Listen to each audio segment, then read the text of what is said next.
Hey everyone, and welcome to the 38th Digital Foundry Direct Weekly. It's our weekly show where we talk about the latest tech and gaming news. And on the roster this week, first of all, Tom Morgan, hello.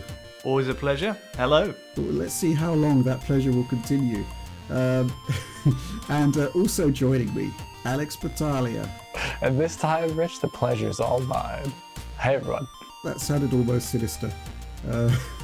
But yes, lots to talk about this week, lots of big events and celebrations, and well, let's get on with it. First news topic of the week, Xbox 20, a celebratory event which is, unsurprisingly, talking about 20 years of Microsoft Xbox. Lovely half an hour show there, lots to talk about. Alex, let's go to you first. What caught your eye?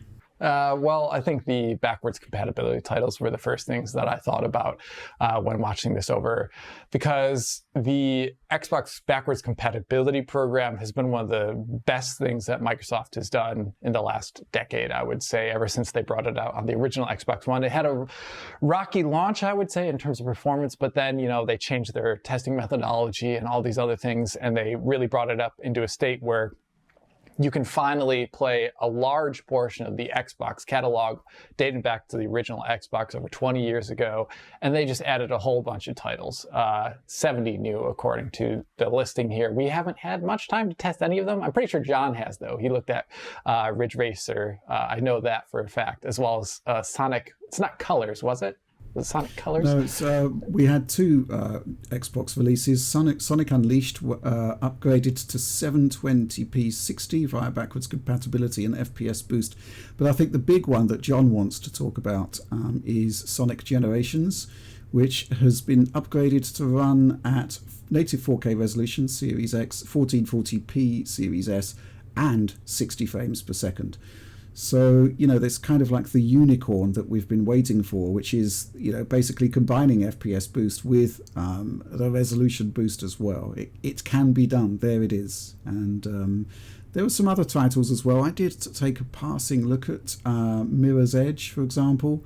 This is also now running at 4K 60. A few frame drops, but nothing to be that concerned about. Fable Anniversary is another, which is an interesting example, I think, of a game that has aged quite badly, and the resolution boost and frame rate boost actually kind of serve to highlight the dated mechanics somewhat. But yeah, overall, this is really interesting. I was kind of taken aback by what they did there, and some really good releases there. Gears 3, I think all of the Gears games are running at 60 now, but Gears 3 1440p 60, which is pretty awesome. That game still holds up beautifully. Lots in that back compat lineup. Tom, any thoughts on this? Absolutely. There's a couple here that stand out right away. Alan Wake, despite a remaster coming out, yes. they've thought, let's give the people, a way to play the original game as well, just in case. Yeah. But there's some big ones like Elder Scrolls 4 Oblivion is a That's titan. also a 61, right? Yeah, it's a huge release, and it's good stuff. It's given more people more ways to play if they don't fancy playing like the remasters or the re-envisionings that they've made for a lot of these titles since. They've got a proper way to enjoy the way it was originally meant to be played, which is awesome. Yeah, absolutely. Another curious thing, I think, was Far Cry 3, which did receive an HD remaster, 60 frames per second, but now you can play the original at 60 frames per second. So some sort of curious anomalies in that lineup there, but I'm loving it. I'm loving the fact that we're able to go back to these older games, a lot of really good games in there, and play them at enhanced resolutions and frame rates. And I'm sure Alex is sitting there thinking, yeah, my PC's been doing that for decades. It does feel a bit funny for some of these titles, specifically like the Fallout ones and, your Elder Scrolls Oblivion, which have been, super high res and high frame rate forever. But for other ones, like I do see Gears of War 2 on there and Gears of War 3. Those games are not on PC at all. And they've been lamenting in 30 FPS territory for an eternity now. That's really awesome. I would love to go through them and see if there's any issues at all. I know there probably isn't, because the BC team is really good at catching this kind of things, but those games have only ever been 30 FPS. Even though they're Unreal Engine, there can still sometimes be issues. Yeah, also Oblivion, I think that's 1800p 60, but you always got the resolution boost with the Xbox, the OG Xbox One back compat titles, but now we're seeing that you can have FPS Boost on there. And I think one of the big key takeaways, a kind of bittersweet moment, is that these games that have been added to the back compat library are the last. They've no plans to add any more. And to all intents and purposes, the news headlines that are coming out from that is that it's the end of the kind of back compat program.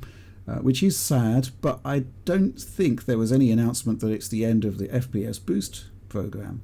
So the concept of going back to those Xbox and Xbox 360 games and running them at 60 frames per second or even 120, I think that would be awesome. So I really hope that the compatibility team continue to improve those older games. I just wanted to talk a bit more about some of the other stuff that was at the event. Got a nice roundup here from purexbox.com. The URL stood out to me. It's Pure Xbox. There is zero chance that I will find any PlayStation content here if they live up to their brand values. But interesting stuff here. A sort of roundup of the 30 minutes of content. They don't mention The Rock's hilarious cameo. That was funny. That was a highlight. Good. Yeah, it was pretty awesome, I thought. But yeah, Tom, there's this 6-part documentary on the history of Xbox launching this December.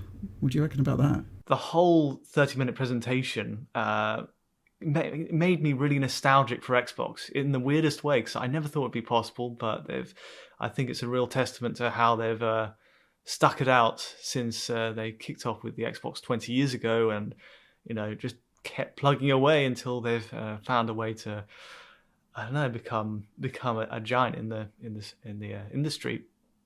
And in doing that, they've got enough of a story to tell about their rise through the years. And the 6-part documentary, it really whipped through, like the sort of trailer for it really was heavily cut into shape to just give you a flavor of what to expect. And one of the things they noted was, they're going to cover the Red Ring of Death sort of saga with the Xbox 360's conking out, let's say, after... conking out? Yeah. Is that a technical term? That's the technical term. But I mean, I found it really interesting that they're going to actually get their hands dirty just a little bit, to acknowledge that happened. And they're going to probably do it in a very sort of, corporate way, where it's like, oh, we'll, we've learned from our mistakes and all mistakes were made. Yeah, but still, it'll be interesting to maybe hear a little bit of insight as to what happened, what were the thoughts internally about what was going on, and go from there. And who knows, there might be a few other nuggets in there too. Interesting stuff. So back in the day when all of this was kicking off, I was actually running a PlayStation magazine, and one of my friends joined Microsoft, and I was saying to him, why have you put an Ethernet port on this thing? Nobody's going to use it. This was kind of like in the period, especially in the UK, where broadband internet, you didn't actually have an Ethernet port on your broadband connection. You kind of had to stick a USB router into your computer to make things happen. So this caused a lot of problems with Xbox back in the day, because they actually had a forward-looking design that would actually still hold up today. But unfortunately, our incompetence in setting up broadband connections caused issues back at the time.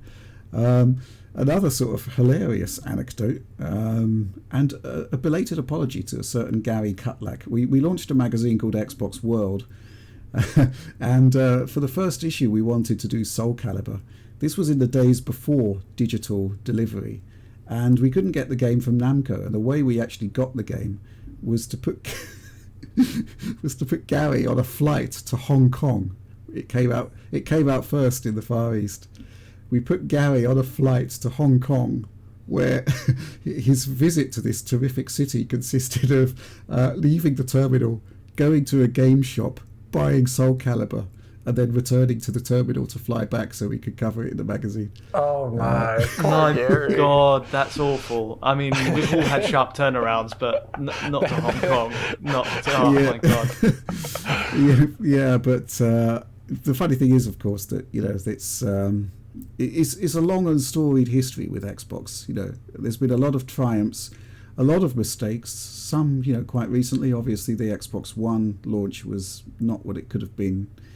But there have been these massive wins as well. So in that Xbox celebration event, we saw that amazing reveal of Xbox 360 back compat for Xbox One, which I think is one of the great E3 moments. I don't know what you reckon, Alex. I think it's awesome because, I thought it was actually technically impossible until they explained it in your Digital Foundry coverage. I wasn't obviously a part of Digital Foundry back in the day. I just, when the Xbox One came out or the PlayStation 4 came out with their anemic CPUs, I thought, oh man, there's no way we're ever going to get back compat on these machines. But they came out with a very intelligent and ingenious way to do it, by essentially repackaging the game, recompiling it for x86, and it worked out really well. And the fruits of that labor are all across Xbox right now.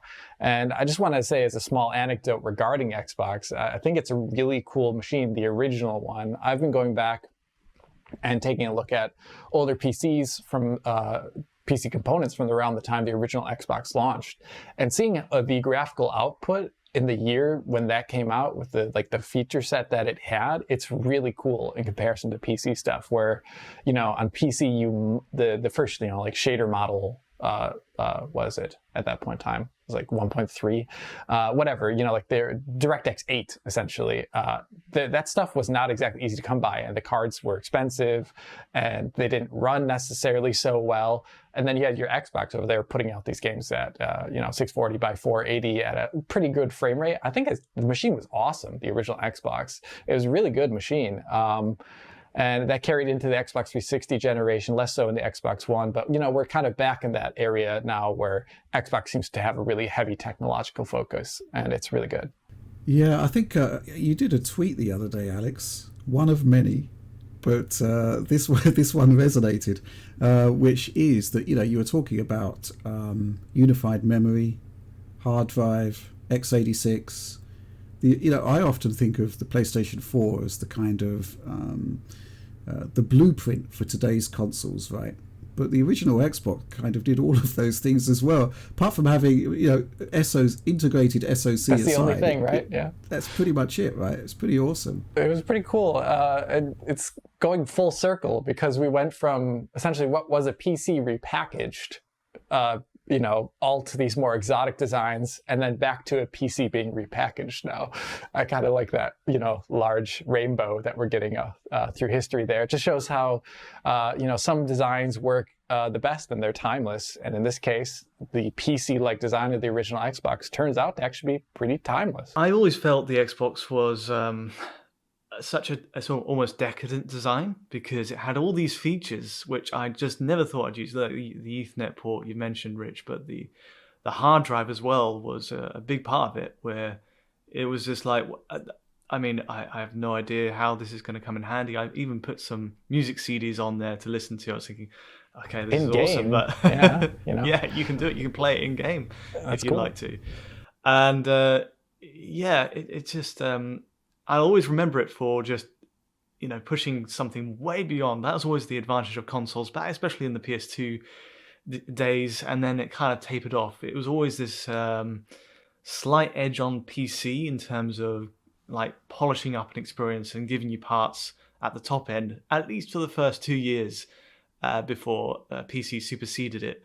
And Xbox really epitomized that when it first released. It was the most ahead I've seen a console be relative to its time. And similar to today's consoles, it was also gigantic. Yes, Yeah. the Duke. The whole thing was just, it was like, designed for a giant's living room, giant's hands. That was part of its charm. I really loved that. But I do think it's, the other thing, of course, is that across time, I think Microsoft have just got better and better at making console designs. Their latest machines, Xbox Series S, obviously it's not the machine for Digital Foundry, but in terms of what it is as a console, I think it's a terrific form factor. Industrial design there is just pretty awesome. And it's just really nice to sort of just sit back and reassess 20 years of Xbox and to understand the impact that they've had on the market. It's just been really good. The whole thing culminated with the non-surprise reveal of Halo Infinite's multiplayer sort of dropping at that point early, ahead of its December the 8th release.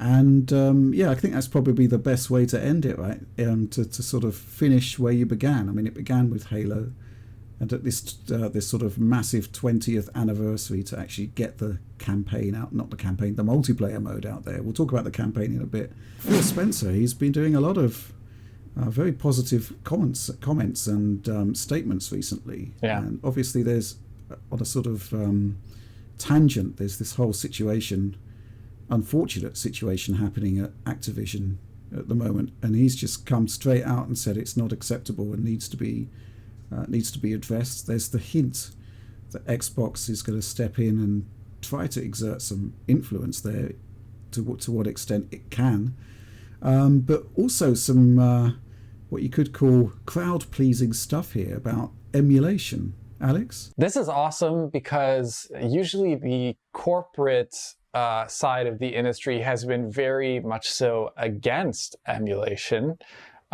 whether that's historically through court cases or just through DMCA takedowns or threats, legal threats.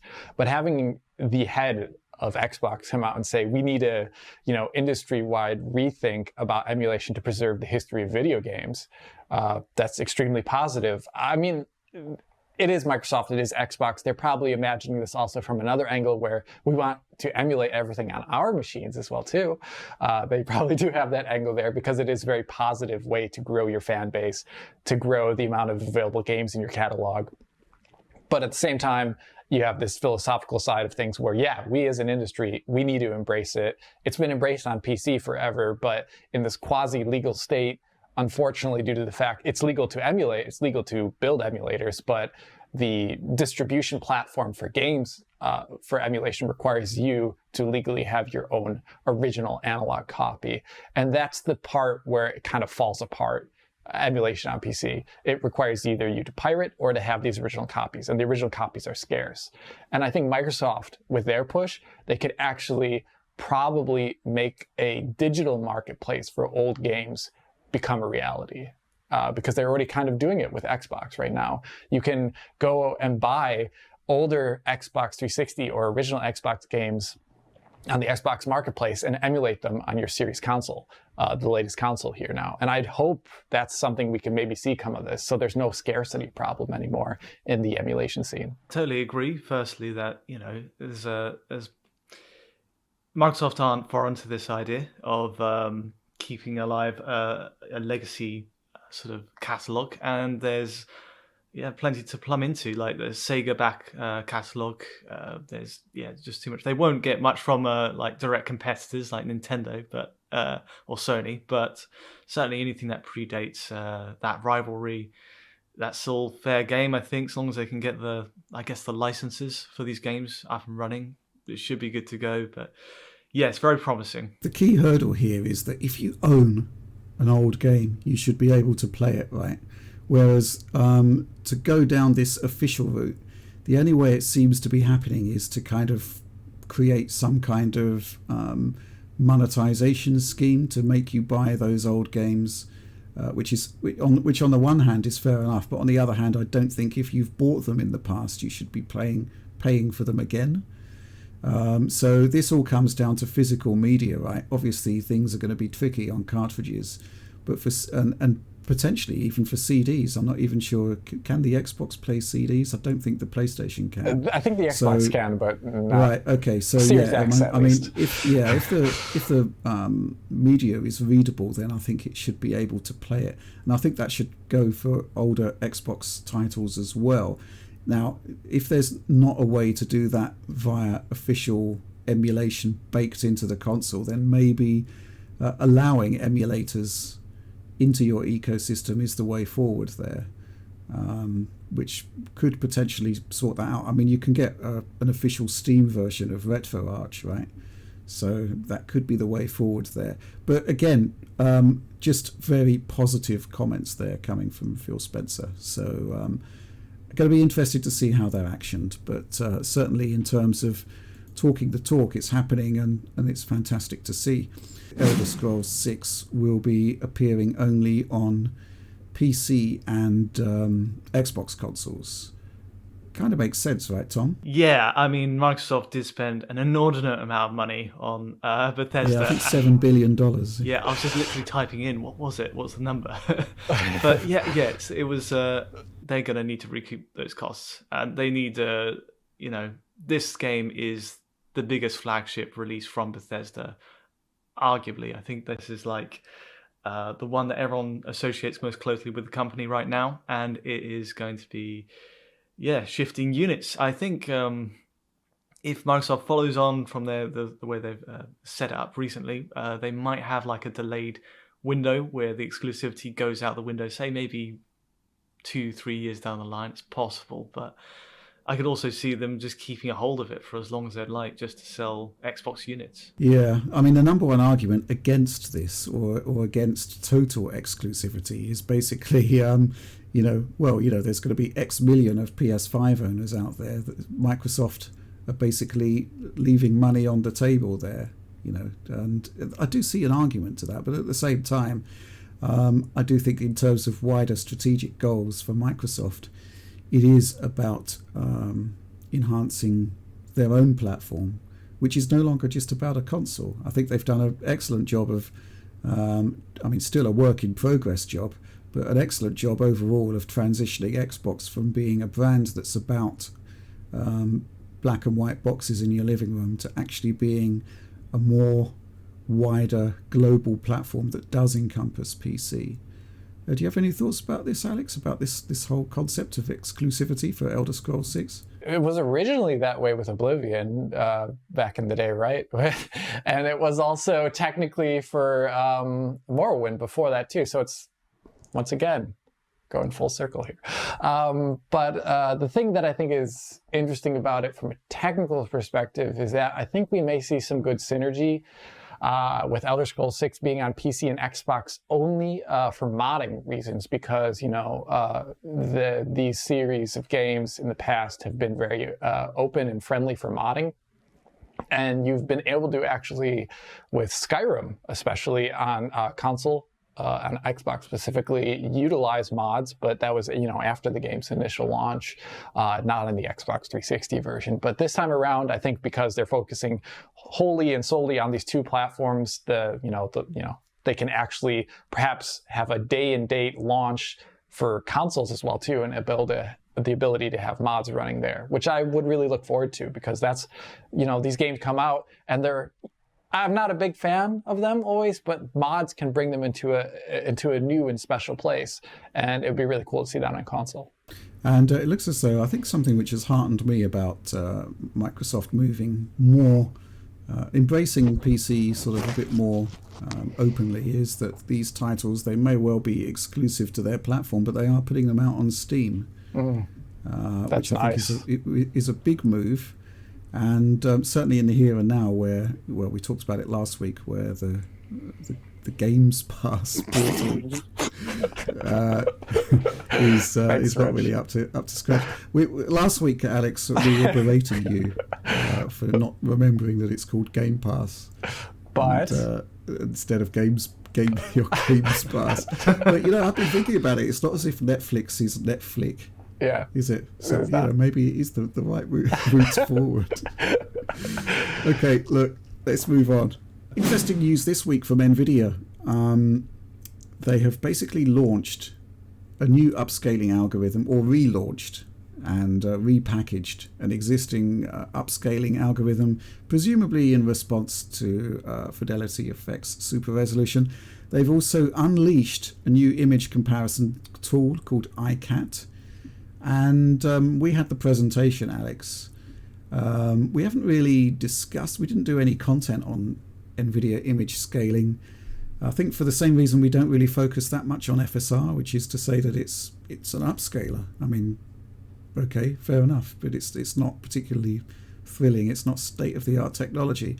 But tell us what you think about this whole press beat from NVIDIA. Like, it is just kind of necessary for them to do it. I think the actual cloud of discussion, if you were to look at it in terms of quantitative analysis, is probably people wondering about DLSS titles, people wanting DLSS and more titles, the vast amount of graphics cards sold out there, and NPCs are those that can use DLSS nowadays.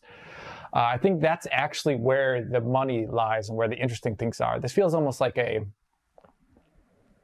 like a knee-jerk, we need to do this kind of thing to release this NVIDIA image scaler, because honestly, the quality speaks for itself. If you look at the comparisons, I barely have to say anything there, but this has limited utility, I would say, in comparison to other things. It's a nice thing to have, though, for sure. iCat, though, I like this. I saw some critique out there that people are a bit disappointed that it doesn't include, other image analysis parameters and comparison points in it regarding like noise and, all these other things you can do with image. Well, I actually took them to task on that in the press. Yeah, which is basically, okay, this is basically a tool that allows everybody to present their subjective analysis. But as a kind of image quality metric, we're still none the better off. We're still not better, that's the thing. And their response was basically to point to a Deathloop image where the DLSS image is drastically better than the native 4K image. And in that respect, it was kind of difficult to argue with, because then we got into an argument about what ground truth is, what is the comparison point, if native isn't really working properly. And I think the issue is basically that DLSS isn't just an upscaler, it's an anti-aliaser, and sometimes its anti-aliasing is considerably better than a game's native anti-aliasing solution, which is, I suspect, what is happening in Deathloop. But it means that we're kind of still not better off in terms of a quantitative analysis of image quality. And again, how many times have we discussed this in the Direct, and how many times have we discussed this on Slack or in our own personal chats? We are making some headway there in actually coming up with a way to measure image quality. But I don't think we're ever going to completely lose the subjective element. And in that respect, I think iCat is quite useful, because it does allow you easier ways to compare footage and screenshots head to head. That's the positive part about it. And I think if they expand iCat over time to have a bit of a wider feature set and support some other codecs for videos that you can drop into it, I think I could see myself using it quite a bit in the pre-production aspect of my videos. I'll still need to use Premiere for a lot of these things because it'll just, Premiere's the package that we use. But for the pre-analysis, when we're working in Premiere, we only have like a preview window, and the quality and the playback isn't always so good. Something like iCat actually has a really nice, it could be useful for zooming in on the things that we want to highlight beforehand. Yeah, it's important to talk about what iCat actually is, which is to say that it basically allows you to import videos, line them up, and then allow you to do real-time head-to-heads, zoom-ins, the classic 400% zoom that everybody hates, but everybody is the only way really to show how things are actually different when most of your audience is watching on a 5-inch mobile phone. Enables you to play back footage, to do so slowly, which is another point that they came up with in terms of comparison, that it's got to be kind of to be able to support in-motion video, right? Otherwise, it's not the full picture. So yeah, I was actually I'm heartened by the release of iCat. I think it's a good way to sort of easily get to the bottom of the comparison process and make it democratize it a bit, allow people to do their own comparisons. I think it's actually a positive step forward. And the actual meat and drink of what we're trying to do, which is to sort of actually quantify image quality, I think that's going to be an ongoing process, and I'm going to be interested to see in particular what Intel come up with there, because obviously they've got their own super sampling solution and they're going to want to get some metrics out there, I would suspect. But let's move on. So next topic. It's always good to see feedback to our critiques, which are always about making games better. And we actually have a good example of this, right, Alex? Age of Empires 4, I really loved the game, but it had some technical issues on launch. Before the video came out that I made covering Age of Empires 4, I was playing the game and I noticed immediately after just trying to play it, I noticed that I kept dropping frames when the camera was moving, and I found it just visually disorientating.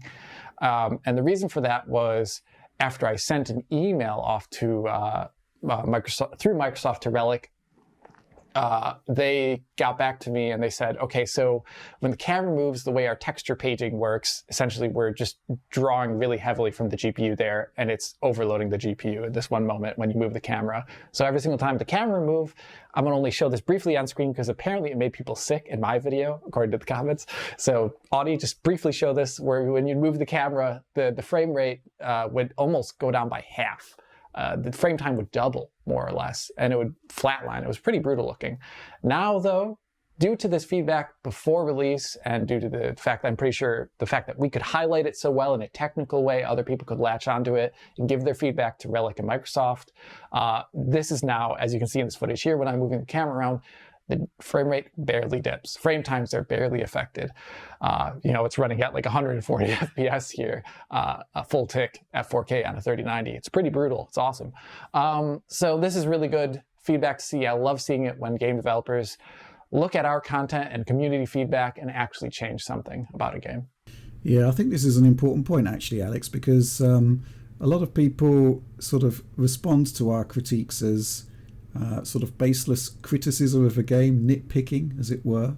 But, when you can actually present issues, and we always give the heads up to the developers ahead of time, and we can hopefully get games improved, right?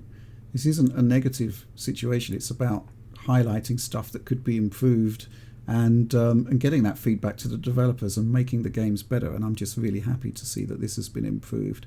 And we're sort of going through that process now with Halo Infinite, where we've got a preview out where there are some issues.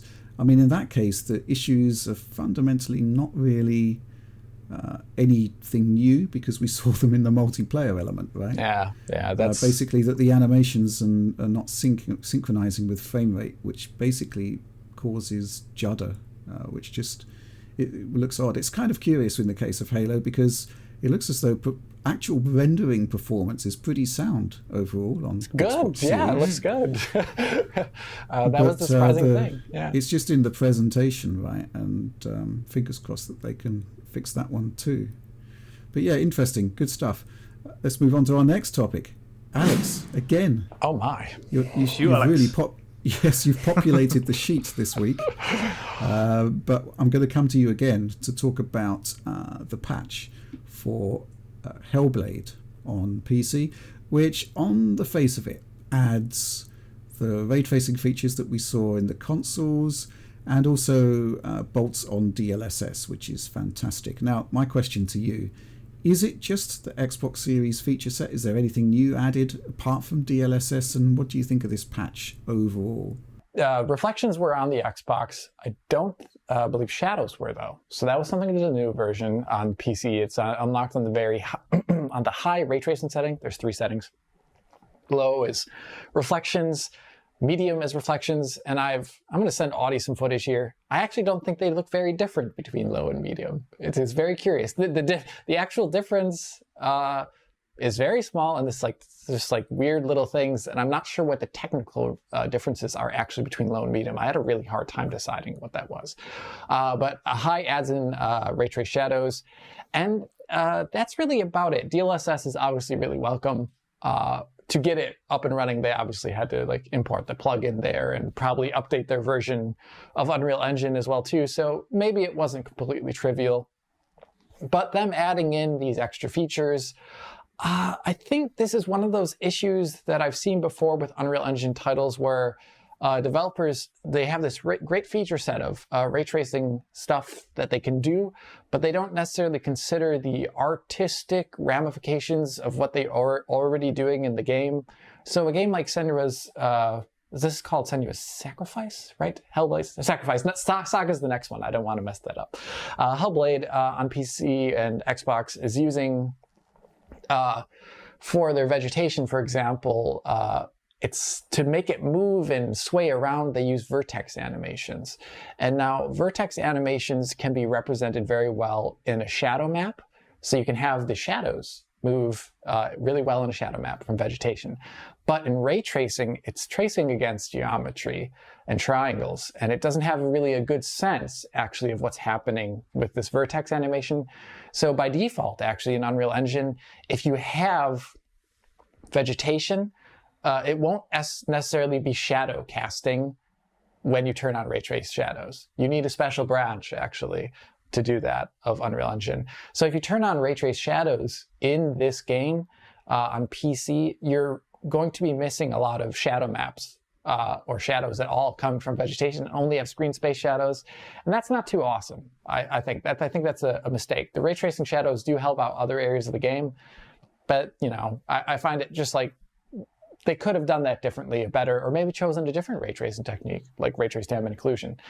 But the bigger issue I'm having here with this Hellblade PC version patch, that I'm happy that they did bring this out, but it brings up an issue that's we've been seeing with Unreal Engine 4 for a while now, where the DX12 version of a lot of Unreal Engine 4 releases is plagued by a variety of stutters. And some of these are probably due to shader compilation stutter. There's no pre-compilation step that we see in other games. Like recently I talked about Forza Horizon 5, and there's a pretty hefty like 1 minute, 20-second pre-compilation step before you can get in game to prevent stutters. That is a good thing. That's something we want. But Hellblade doesn't seem to do that. And so when you go through, and I'm going to send Audie some footage here of DX11 next to DX12, you're just walking through the game. There's some pretty big stutters. And it sometimes also happens in like emotional moments. You know, like it's really not cool when your first experience with a game on PC during emotionally interesting charged moments is a big stutter. So this is something, I'm not going to do a complete video on this at all, but I'm thinking in the future, and I want some comments, please, here on the YouTube channel. Tell me if you want to see a video like this, just examining in depth this Unreal Engine stutter, maybe getting some developer commentary, because I'm getting a little tired of seeing it, and I think people in the audience maybe too, and maybe if we highlight it and we make it, make developers more aware of it, maybe make Epic more aware of this issue that we're seeing, maybe it'll change in the future somehow. Yeah, this is a big issue because you can't power your way past it, right? You can have the most powerful CPU, you can have RTX 3090, doesn't matter, you're going to get stutter. There's nothing, I mean, potentially I guess the CPU could reduce the stutter, but the stutter is still going to be there. It's still going to be a massive impact to frame times. And it kind of needs to be sorted. And it's sort of bizarre also in the benchmarking world, where there are certain titles, it's usually DX12, where you always get stutter, and you have to rerun the benchmark to actually, basically get the shader compiled, and then to actually accurately measure GPU performance. But are you actually accurately measuring the gameplay experience if you're having to effectively compile the shaders and then rerun the process again? That's not what's going to be happening with the gamer. They're just going to be playing through and getting a really bad experience. So this kind of needs to be sorted, right? And I think outside of some of Unreal Engine's issues, there is the whole shader pre-compilation thing, which I think is a necessary evil. You don't need to do it on consoles because obviously they can compile the shaders to the specific hardware that you've got straight out of the box. This, it's just stored in data. But it is an issue on PC. It's been there, to varying extents for a long time, but DX12 and specifically with Unreal Engine titles seem to have real issues here. But, on the plus side, it does look as though there is a way forward, right? So the Ascent launched with pretty bad stuttering issues. It was addressed to a certain extent, right? And then there's, titles like Gears of War 5, which don't seem to have the issue at all. I think this is the one thing that will probably come out if I do make this video on it, that there are ways around it, but there's maybe not enough information out there about how to do it for shipping titles. So that's what I'm hoping the answer is. I'm hoping there isn't actually some fundamental technological hurdle here. One thing that I've been thinking about, since you did mention this, Rich, that there is a mechanism to already prevent this from happening on console titles because you're just shipping the already precompiled shaders with the title itself. Now, there's actually already this already technically exists on PC as well, too. For the Dolphin emulator, there's precompiled shader packages you can download for the games. For Steam, there's a mechanism for sharing shader cache in the cloud, which is very interesting. And the fact that we also have Nvidia and I guess AMD having programs that can download profiles for games before they even launch, that's the whole point of, I think there's actually another way around this that involves the IHVs, the driver makers, from perhaps shipping precompiled shaders for specific GPUs and driver versions with games, but it would require an infrastructure. And that's something maybe one day I will like to talk to Nvidia, AMD, and Intel about, because it's a big shame that you have these monstrous GPUs and these great PC CPUs, and you load up a game and it's just a stutter city. It doesn't need to be this way. I think there's perhaps even something that Nvidia, AMD, and Intel could do about it. But I think the thing is, it is an issue, and it's a super obvious issue that you can't ignore, because every single PC will have it. Yeah, right? Everyone. So in theory, it should be part of the QA process. I wish. Hey, we've got this really horrible, stutter here. What can we do as developers to address it? Or if you're Epic, what can we as engine developers do to mitigate the problem? This comes down to best practices, and I guess there is a number of potential strategies there, but it kind of does need to be addressed. Going to talk a bit more about some DF content here. Tom, you're up. Elden Ring. Let's talk about that. We had the network test recently, and you've essentially tested the game on all systems. At this point, we should have content up that discusses the new wave of consoles, PS5, Series X, Series S. More to come on the last gen. What's your overall takeaway on this game so far? I've played 7 platforms over the weekend. So there were 5 test periods of about 3 hours over the weekend that the network test was running. I got in for a good number of them and basically ran through a very set 20-minute, 30-minute sequence for each console of the 7. PlayStation and Xbox is old and new, and to try and get a good sense of just, image quality, frame rates, all the stuff people want to know about. And it's been interesting. There's, we're pushing out that. We decided, Rich, to, push that current gen video out first because there's a lot to get through. And the PlayStation 5 version seems to be really ahead of the competition in this one, at least for the network stress test. It's got the frame rate to its advantage. There are 2 modes. There's a performance and a quality mode. But in both cases, that PlayStation 5 version seems to be ahead by as much as 10 FPS. And it's always very consistently ahead in, just walking across grass and things like that. So it kind of became, it's a very odd scenario where you'd look to the resolution side to explain maybe why all the visual effects and settings, why is there a sort of trade-off going on there. But even then, PS5 seems to be holding up with sometimes higher resolutions. And then we looked into why the Xbox version had what appeared to be a sharper image in a lot of our comparison shots, despite PS5 having technically the higher raw resolution metric. And we just, I think we ended up finding that it's because the Xbox version has no motion blur enabled in the frame rate mode. So there's another setting. So I love that. So we were like, oh, so what's going on with the Xbox version?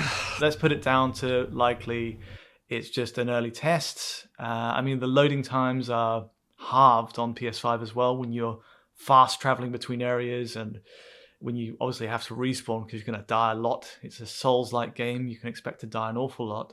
So this is important. And again, PS5 has half the loading times in the network test. So again, a long wait. Well, not a long wait. It's February, but there's a wait before we get to the final release. And I think some of this will change. And I'm kind of excited to see what happens. But yeah, Elden Ring. It's been a wild ride. There's been a lot of stuff to kind of figure out, comparing all these versions, all these permutations. Yeah, I'm looking forward to that. And obviously we've got last gen to come. But is there a win? Is there a current gen win over the last gen titles?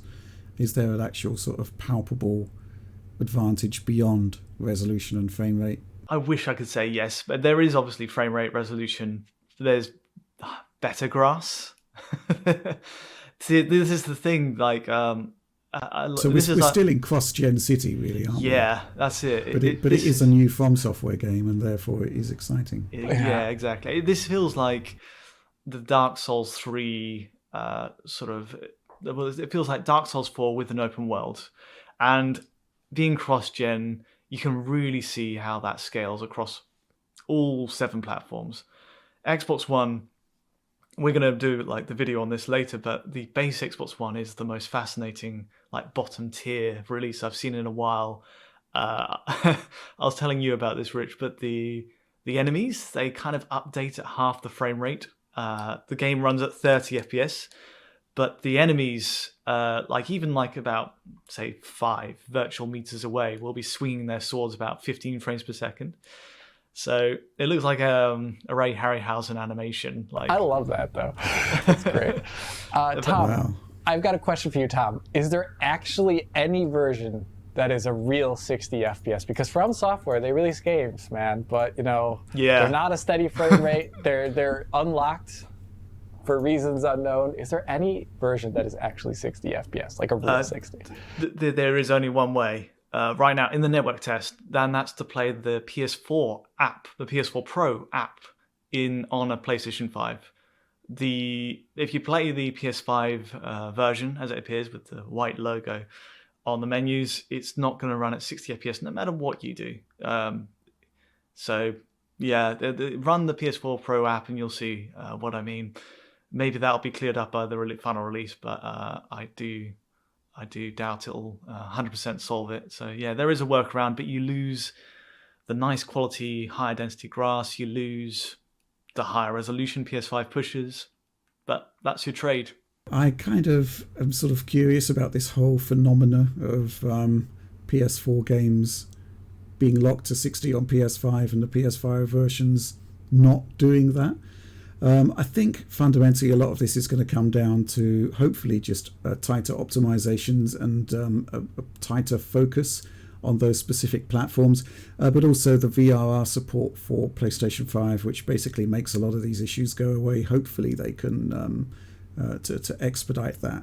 It is in development. I think I've said in the past that it's been a kind of TBC on the SDK roadmap. There is actually now movement there. It is happening. It won't be any time in the immediate future, but it is happening. So VRR is coming to PlayStation 5, but just don't expect it anytime this year for sure. But it is actively being pursued. Okay, so let's move on to our final discussion point. Interesting one, this, because we haven't actually had the time to test this at this point because we're kind of busy. But Guardians of the Galaxy has received a patch which does various things. Obviously addresses a lot of issues, but Series S gets the unlocked frame rate mode. I think it might have had at launch, but was patched out. It's patched back in. But more interestingly, ray tracing support has been added to the game on consoles. It was there on PC, I think, from day one. But this is an interesting situation because we had, a comment from John yesterday, which is like, this is a bit of a pain because I've just finished the game and now it's been launched, it's come out with ray tracing. There's this concept, right, Alex, of games that are essentially launching in an incomplete way. And if you're a big fan and a core gamer, you're going to be buying it on day one.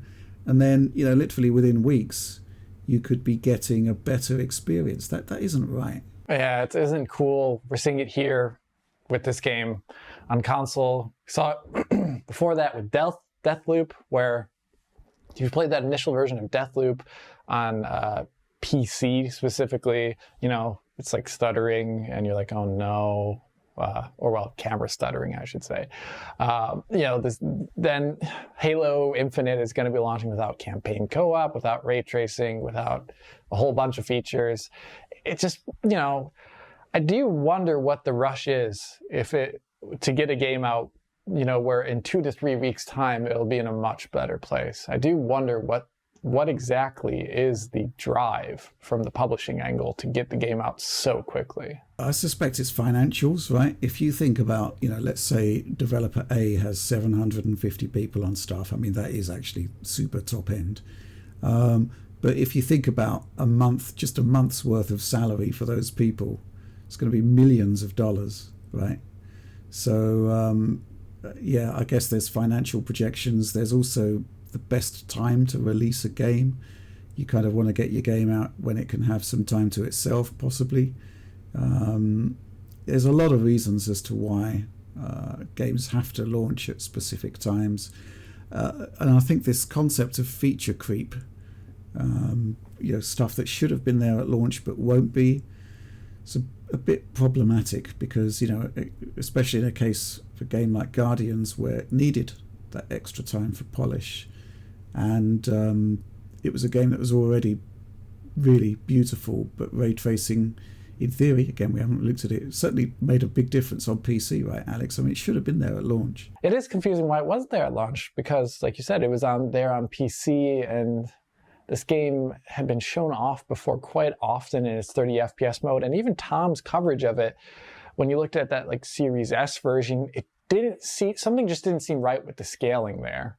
It was like, the Series S version seems like they had the least amount of time in the oven, the baking time, regarding its release. So it's a shame to see, as well as it's nice to see. I hope we just see less of it in the future, and I hope this is more COVID. Right, that is an interesting point, actually, because we are in unprecedented times. But yeah, I think especially for like single-player story-driven games, the concept of improving visuals post-launch is especially problematic because your core fan base have bought the game and played it, and there's only so much. You're not likely to go back and play it again unless the visual feature updates are kind of game-changing. A lot of it, like I used to work in QA where there would be the code A bugs and the code B bugs. I think the approach a lot of these developers take is to eliminate the code A's, the crashes, before launch, and then address the code B's, which are kind of the more glaring visual issues, kind of in a day one patch. And there's always been, I think, there's been an element of that since the PS3 360 era, midway through that, where developers realized they could get ahead of their, avoid a delay and just get it out there. That mentality has stuck, unfortunately. But I long for the days where you could just release a cartridge or game, and that was that. The gold standard, the gold disc was made, and that was all you had. Okay, so we're going to be moving on now to Patreon Q&A. Essentially, this is the part of the show, one of my favourite parts, where we field questions from our supporters on the DF Supporter Programme. Some interesting questions this week. We're going to kick off with one from Lee Yarker. Hey, Lee. Don't know why I'm laughing there. Probably because it's kind of like another question from Lee that isn't about DLSS. Thanks, Lee. Which is good stuff. So, Lee, your question here. Why do so many games release with incorrect frame pacing, and what's a suitable way to go about correcting it?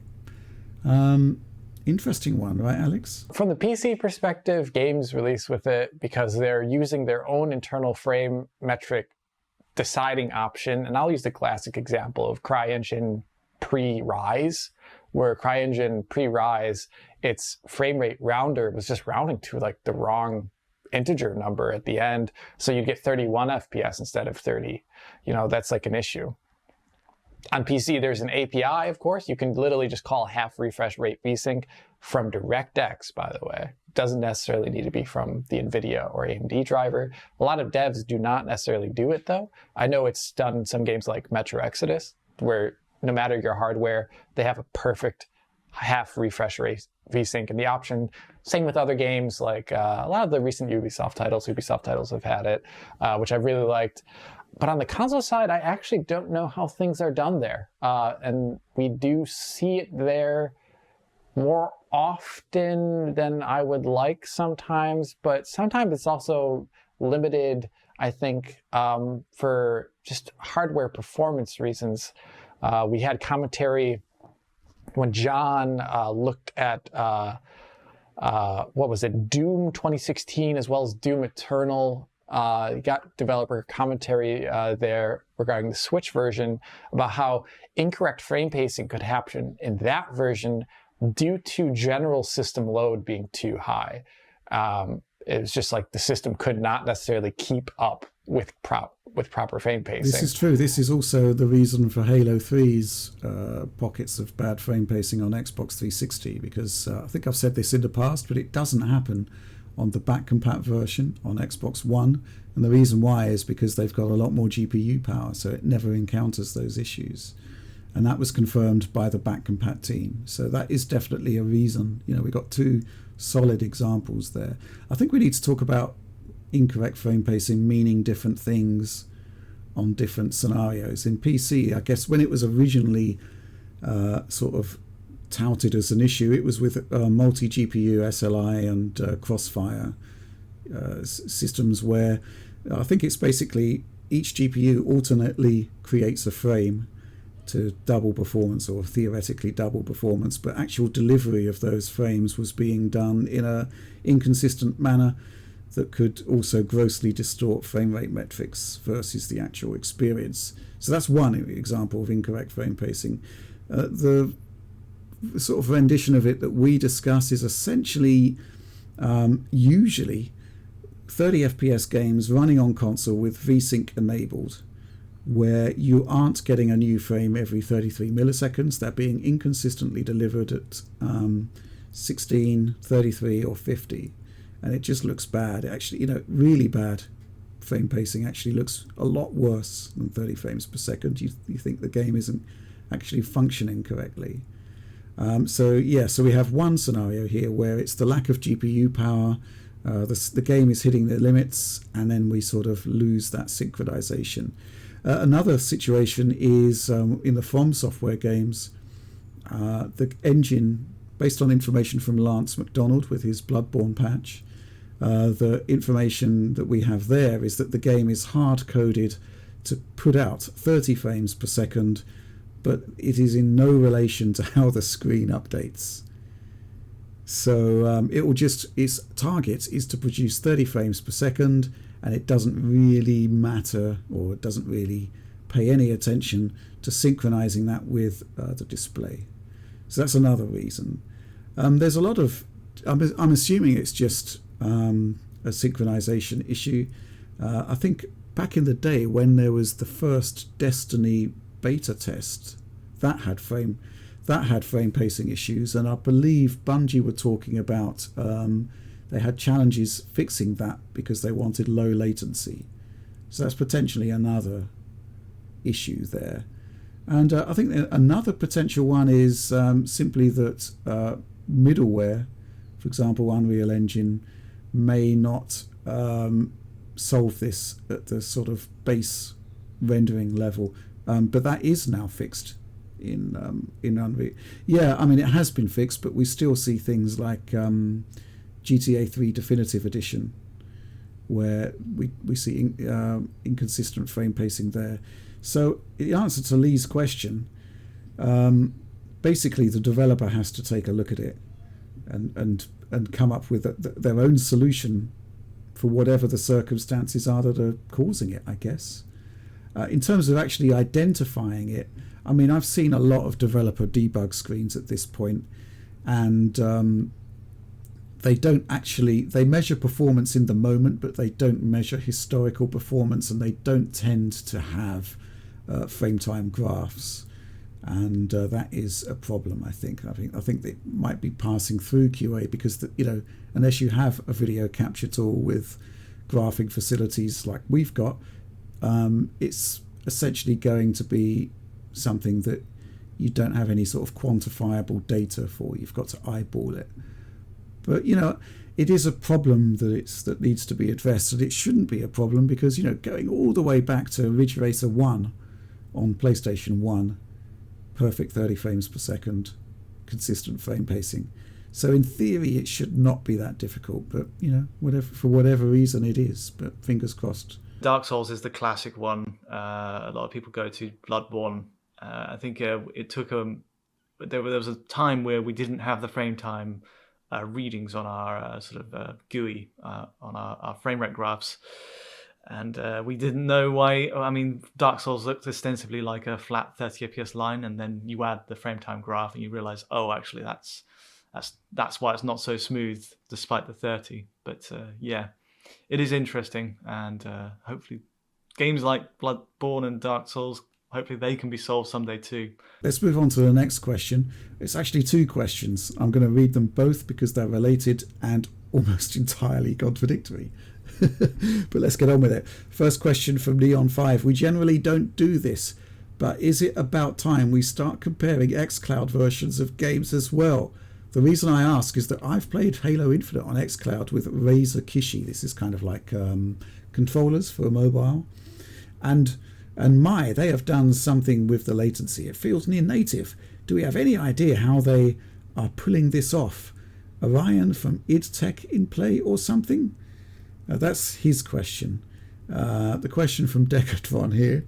If Microsoft is the leading developer of cloud technology working with Sega and others on this service, why are xCloud games poorly streamed?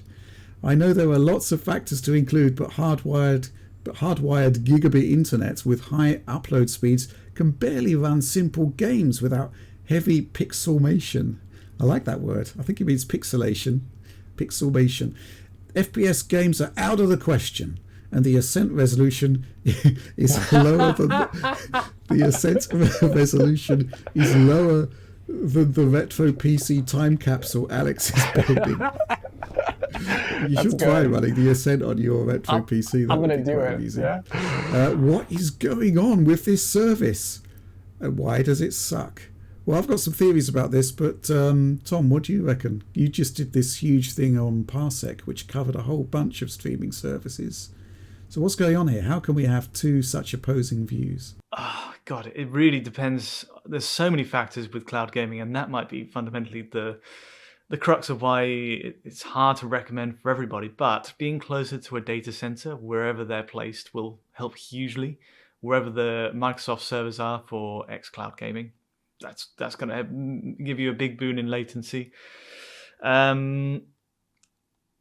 The original question in there is whether we should cover them. Like, is it time to start comparing the xCloud versions? And I think there is an argument for doing that at some point, so long as we know what the spec is server side. Well, I think at the moment they're all on Series X blades, but if they're completely congested, you may drop down to an Xbox One S blade. But I obviously recently visited Playground Games, and I said to them, is there any, we've talked about Xbox One, Xbox Series X versions of Forza Horizon 5. What did you need to do for the cloud? And the response was basically, it's sort of all taken care of for us. So it is basically an Xbox in the cloud. So I think this is a great thing, and because developers don't really have to worry about it. But I guess I'm going to throw this over to you, Alex, which is, there are 2 points here, which is, should we be covering xCloud? And secondly, how can Neon 5 and Decathlon have such contrasting experiences? Maybe in the further future. The thing is, I just don't like covering it because there's a lack of control, which probably explains their very different subjective versions of what they've experienced via xCloud. And I think actually there's even more than what Tom hinted at, is that there's also just device configuration issues, router configuration issues, where for everything you think is working right, gigabit connection, end device is fast, maybe there's a hiccup in there that you just really can't see. And perhaps that points to the fact that there needs to be really good diagnostic tools provided by people like Google Stadia and xCloud and Parsec that examine your full connection. Your ISP can already do this for you, actually. When you do a speed test via your ISP, they say, our connection's good up until this point, but it gets worse here. And they can point you to that, actually. So perhaps this is something that should be done for xCloud and Stadia and all these other things. I don't think they have tools like that at the moment for the user to have. Would you both know that? Parsec has a very sort of straightforward decoding, encoding, and internet latency. They break down the pipeline for you at the top, and which decoder and encoder you're using as well, whether it's H.264 or HEVC. Beyond that, I don't know of any that do it. I think GeForce Now has a similar sort of latency sort of dashboard debug readout. But yeah, I think the problem is these solutions are supposed to be kind of plug and play and just work, and obviously they don't. And the reason being is that, you know, you've got this huge amount of infrastructure sitting between the client device, whatever you're streaming to, and the server, wherever it may be. And I think on a general level, most of the infrastructure problems have been broadly addressed. The problem is usually what's happening in the last mile, you know, or certainly the last few meters with your router, or router, as our US audience would say, which is, you know, what's happening there, and, you know, how good is your Wi-Fi connection. That can add like lots of lag and inconsistency. And this is why 5 gigahertz Wi-Fi is generally recommended for cloud streaming, but at the same time the range on that is problematic. Maybe that will go away once, you know, new forward-looking formats will come about. But yeah, I mean, basically, here's the thing, right? Microsoft can't be in control of all of the infrastructure beyond their server, right? I mean, maybe Azure can sort of iron out issues to your ISP, but once it's from your ISP to your router to your device, it's kind of like Wild West stuff, right? There's no control. That could well be why there's issues there. I mean, Decathlon here has got hardwired gigabit internet, and he's still having a bad experience. So this is the problem, you know, that is the problem, infrastructure, and the fact that typically a console is a curated experience, but you can't curate what is beyond, you know, the technology beyond their front door. That's a real problem. And similarly, you know, I think the cloud may come into its own when we all have connections like Decatrons, but there's still a big issue with streaming, which is that let's say I've got a standard fiber connection at home. I want to play some Forza Horizon 5 on xCloud, but my wife wants to watch Netflix. Contention is a massive problem. You know, if somebody is demanding a lot of bandwidth from your connection, and then you step up saying, hey, I want 10, 20, 30 megabits for my gameplay streaming, that is problematic. And that is why there's so many different factors as to why cloud streaming can suck. In terms of the question about whether we're going to cover it, I'm actually really intrigued by this whole RTX 3080 tier from GeForce Now. I do want to look at that, and maybe we can circle back and look at xCloud at the same time, because Nvidia are claiming some remarkable latency advantages over xCloud, which I am eager to test. Going back again to Neon 5's question, he thinks it's so good that possibly Orion technology from idTech is in play. Just to sort of highlight what that is. There was a point where Bethesda were going to do their own cloud streaming system, codenamed Orion, and they thought, how can we make it good? We'll get idTech, we'll get id Software, the tech geniuses over there involved. And there are some interesting patents out there from idTech, from id Software about Orion, doing some crazy things like kind of spoofing motion vectors on video streams based on user input to kind of mask up to about 50 milliseconds of latency. So basically, your controller motions would influence video stream decoding, which is like crazy stuff. I'd love to see the demo. I don't think anybody has seen the demo outside of id Software and partners.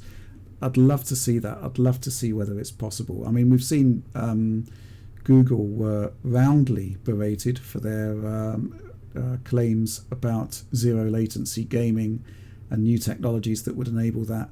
But, you know, go look it up. There are patents about what id Software did, and you can take a look at those. And of course, those patents owned by ZeniMax, which is now owned by Microsoft. So maybe we will see something there. It all comes back full circle. Once again, third time this episode. That's probably why Neon 5 thinks, hey, maybe this is a culmination of this technology. I don't think that's the case. I think you're just having a really good subjective experience there. But yes, I do want to do more on this, and I am curious about this 3080 tier from Nvidia, and we will be circling back to that at some point. Let's move on to the next question. Simple one this, Tom. Ryan James says, or asks rather, if a current gen game is played on a console and it's displayed on a 1080p display, will the game potentially perform better at this lower resolution than with a targeted but not entirely achieved 4K output during, I don't know what DR benchmarks DF are, benchmarks? DF. DF benchmarks. Must be. Okay, must be DF benchmarks. I don't think I've ever heard DF feedback on this, but would love to know the answer. Thanks. And there is no difference, right? No difference, no. These Xbox One and PS4 onwards just use the output resolution in this menu, the main settings, as just that. It's the output resolution, and whatever the game decides to render at is fixed and scales to the output resolution. So whether that's 1080p or 4K or 720p, it doesn't matter this generation or the last. But if you look at the PS3 generation, and I think you had experience with this, Rich, we did have differences, which was Gran Turismo 6, I believe, and God of War. Am I right? I'm not sure about God of War off the top of my head, but Gran Turismo titles were 4X MSAA 720p and then various flavors of 1080p at 1080p mode, right? And there were games also that would run at 480p if you had 480p selected.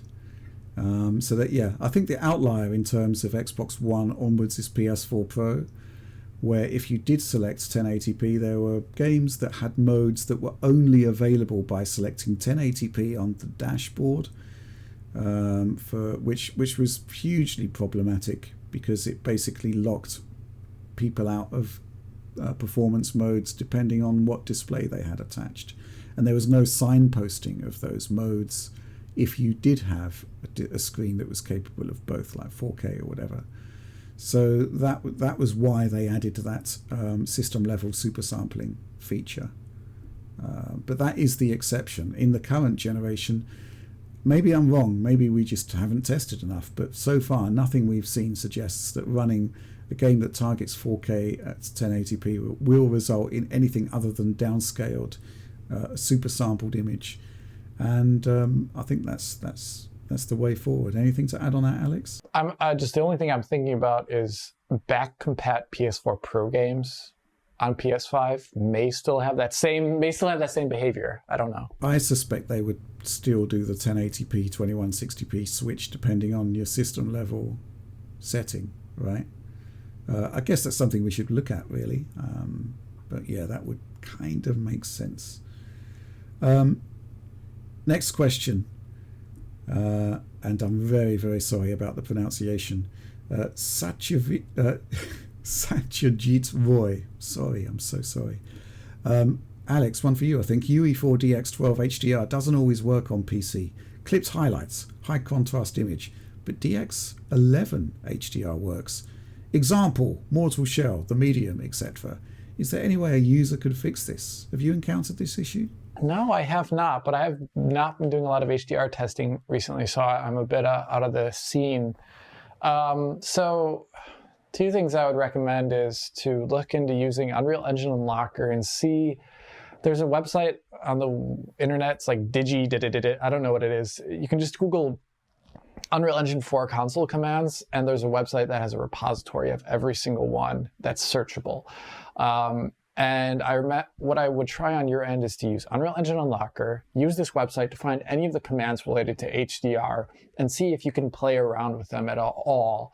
And if that doesn't get you anywhere, then I'll recommend looking at instead perhaps using Auto HDR if you can, or if not, see how Spatial K, which also has an Auto HDR-like thing, interacts with the game as well in its DX12 mode, because that one can actually have access to the HDR buffer, unlike Auto HDR, and maybe you can actually get a good image quality there. But I'm sorry you're having this issue.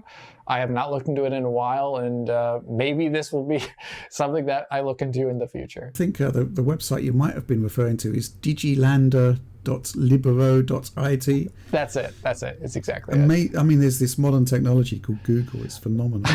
but as you said, you just Google Unreal Engine console commands. The first thing that comes up is, weirdly enough, Unreal Engine 3 console commands. No! From the I mean, if we actually refine our search to Unreal Engine 4 console commands, then weirdly enough, Unreal Engine 3 console commands still comes up as the first response.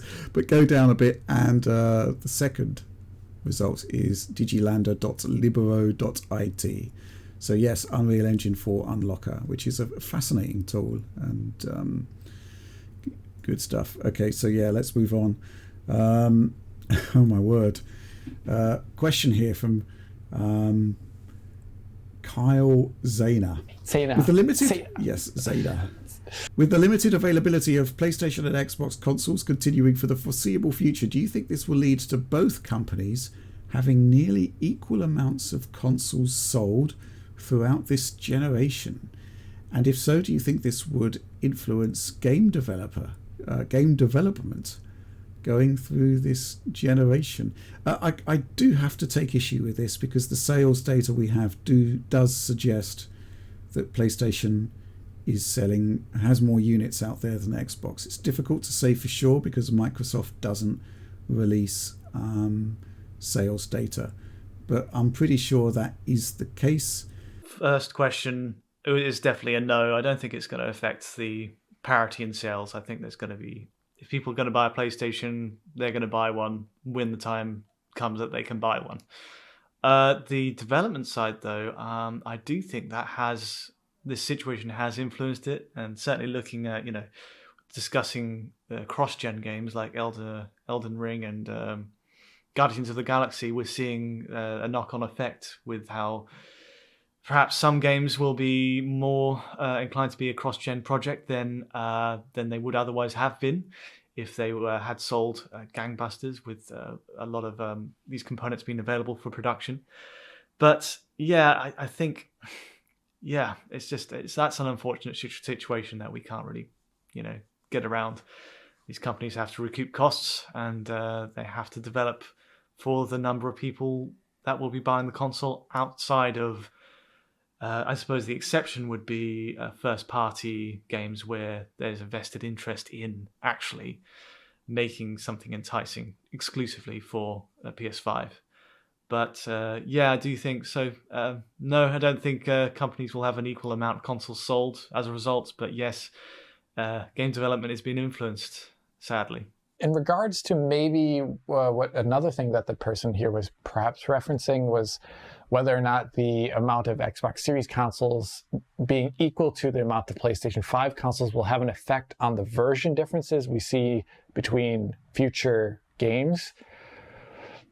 I don't know. This one's a hard one because we've heard of developers before that prefer the working environment on Xbox consoles or PlayStation consoles. And I don't actually know necessarily, and it's probably a very developer specific thing about what versions get the highest priority in terms of development time. So I don't actually know about that, if that's what you're also talking about there, Kyle. If we look back at the last generation, I think it's fairly safe to say that PlayStation 4 Pro outsold Xbox One X by a considerable margin. However, that didn't stop Xbox One X often getting the best multi-platform versions simply because of the power of the hardware, right? And I think if we transpose that to the current generation, we have two very closely matched machines, which are resulting in very closely matched platform comparisons when we do them. Exceptions being occasionally stuff like, what we just talked about with Elden Ring, where there are some outliers which don't quite make sense. And I think rather than it being the concept of sales figures sort of dictating development effort, it's more the capabilities of the machine itself and the qualities of the development environment that are causing platform comparison differences or lack of them. And we are in a situation where, by and large, these machines are very, very close and they do much the same thing. They're built on the same architectures fundamentally. So I don't think that sales figures are going to adversely affect any given platform. But it's certainly an interesting question. Let's move on to the next one. Got a couple left here. This one from Soren Balco. With the Steam Deck looming large and an upgraded model of the Nintendo Switch possibly on the cards for 2022, do you expect Sony or Microsoft to come forward with handheld versions of their consoles anytime soon? Alex? No. Sony gave that up. They let Vita die. They just let it die. And they forgot about it. Yeah, no. Okay, that's all you've got to say on that. Yeah. Good. Tom? No. No. Computer says no. For the same reason Alex says no. Yeah, right. Okay. To present my points on this, I think you could have given a couple more process shrinks, possibly you could, actually thinking about it, several, you could possibly have an Xbox Series S that would work as a sort of handheld machine. I think that would be rather splendid. The issue here is that the amount of development effort to create this machine, the fact that you would need to be using cutting-edge process nodes, and even then you may be asking developers to produce bespoke versions of games to run on a specific piece of kit like that. I think the way Microsoft and Sony will approach this is simply to wait until we've got 5G connections and just to stream it. We're already seeing it on Switch, right, where it's like, Hitman 3, right, okay, we want to put it on Switch, we'll stream it. It's not a great solution in the here and now, but that is the way forward. I think that is the way we're going to end up. And I'd love to see these handheld devices. In terms of Steam Deck, and indeed the upgraded model of the Nintendo Switch, the Switch is a bespoke platform, right? It's built for handheld play. It's built to be this kind of interesting console hybrid. That's its USP. That's why it's there. It's not an additive in the way that's being suggested for Sony and Microsoft. Steam Deck is a slightly more interesting innovation in that it is an attempt to refactor PC gaming into something that is a bit more accessible and console-like. How successful that is going to be, whether it is actually the right move forward, remains to be seen.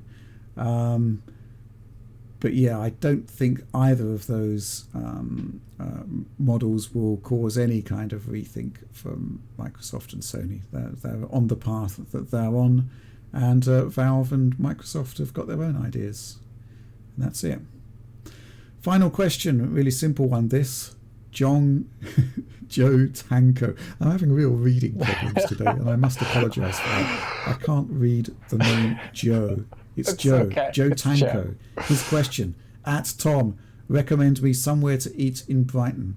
There's so many great places. Honestly, you just turn the corner into the lanes, and you're faced with so many options. I mean, personal picks. I went to a place called La Vache recently, which is kind of do these amazing kind of shish chicken wraps.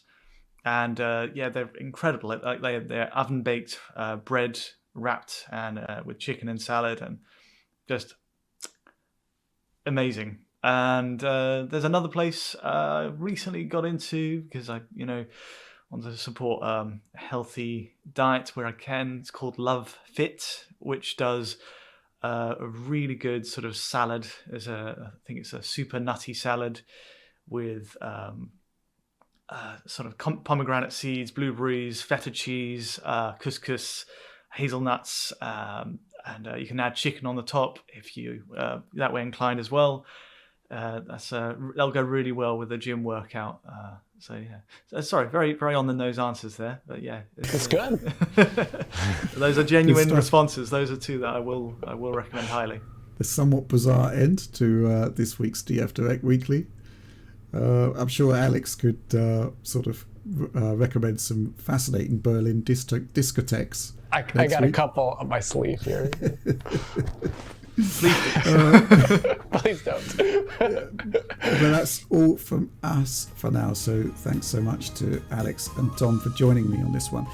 So yes, that's the end of DF Direct Weekly for this week. Please do like, subscribe, share if you enjoyed the content. Ring the bell for those notionally instant notifications. I cannot guarantee that you will get an instant notification, but apparently they are. And get involved. Join the DF supporter program. Lots of great exclusive behind the scenes content, tons of early access, the ability to see DF Direct Weekly typically on Saturday, so several days before the public release. All good stuff. And of course you can pose your own questions for DF Direct Weekly, and all good stuff. But that's all from us for now. Thanks for joining me. Thanks for joining us for this one. Thanks for making it all the way to the end, if indeed you did. And yes, we'll see you next week.